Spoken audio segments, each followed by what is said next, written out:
Another time Jesus went into the synagogue. A man with a weak and twisted hand was there. Some Pharisees were trying to find fault with Jesus. They watched him closely, and wanted to see if he would heal the man on the Sabbath day. Jesus spoke to the man with the weak and twisted hand. "Stand up in front of everyone," he said. Then Jesus asked them, "What does the law say we should do on the Sabbath day? Should we do good, or should we do evil? Should we save life, or should we kill?" But no one answered. Jesus looked around at them in anger. He was very upset because their hearts were stubborn. Then he said to the man, "Stretch out your hand." He stretched it out, and his hand had become as good as new.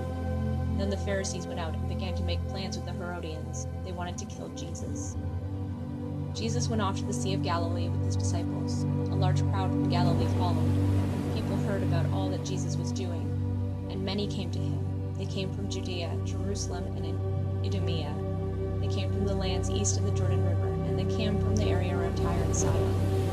Because of the crowd, Jesus told his disciples to get a small boat ready for him. This would keep the people from crowding him. Jesus had healed many people, so those who were sick were pushing forward to touch him. When people controlled by evil spirits saw him, they fell down in front of him. The spirits shouted, "You are the Son of God," but Jesus ordered them not to tell people about him. Jesus went up on a mountainside. He called for certain people to come to him, and they came. He appointed 12 of them so that they would be with him. He would also send them out to preach, and he gave them authority to drive out demons.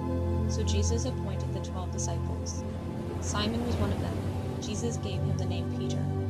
There were James, son of Zebedee, and his brother John. Jesus gave them the name Boanerges. Boanerges means sons of thunder. There were also Andrew, Philip, Bartholomew, Matthew, Thomas, and James, son of Alphaeus. And there were Thaddeus and Simon the Zealot. Judas Iscariot was one of them too. He was the one who was later going to hand Jesus over to his enemies.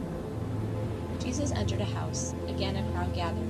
It was so large that Jesus and his disciples were not even able to eat. His family heard about this, so they went to take charge of him. They said, "He is out of his mind." Some teachers of the law were there. They had come down from Jerusalem. They said, "He's controlled by Beelzebul. He is driving out demons by the power of the prince of demons." So Jesus called them over to him. He began to speak to them using stories. He said, "How can Satan drive out Satan? If a kingdom fights against itself, it can't stand. If a family is divided, it can't stand. And if Satan fights against himself and his helpers are divided, he can't stand. That is the end of him. In fact, none of you can enter a strong man's house unless you tie him up first. Then you can steal things from his house. What I'm about to tell you is true. Everyone's sins and evil words against God will be forgiven, but whoever speaks evil things against the Holy Spirit will never be forgiven. Their guilt will last forever." Jesus said this because the teachers of the law were saying he has an evil spirit. Jesus' mother and brothers came and stood outside. They sent someone in to get him. A crowd was sitting around Jesus. They told him, "Your mother and your brothers are outside. They are looking for you." "Who is my mother?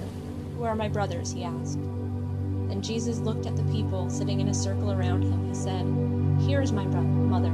Here are my brothers. Anyone who does what God wants is my brother or sister or